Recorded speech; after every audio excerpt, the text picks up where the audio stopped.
بسم اللہ الرحمن الرحیم۔ ابن شہاب نے کہا مجھے عباد بن تمیم مازنی نے خبر دی، انہوں نے اپنے چچا سے سنا اور وہ نبی کریم صلی اللہ علیہ وآلہ وسلم کے ساتھیوں میں سے تھے۔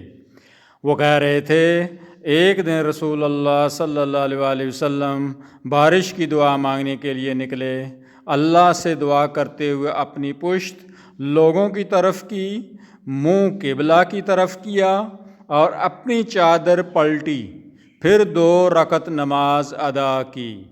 صحیح مسلم حدیث نمبر 2073۔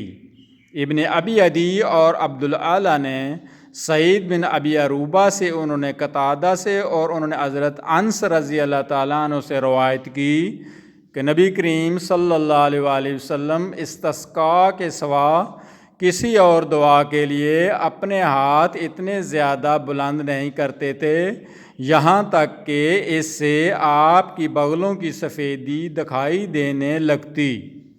البتہ عبدالعالی نے شک کے ساتھ کہا یری بیاض عبدہ اور بیاض البتی، آپ کی بغل کی سفیدی یا دونوں بغلوں کی سفیدی دکھائی دینے لگتی۔ صحیح مسلم حدیث نمبر 2076۔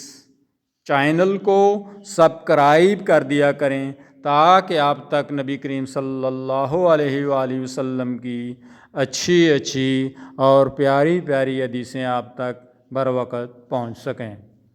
اللہم صلی علی محمد وعلی آلہ محمد۔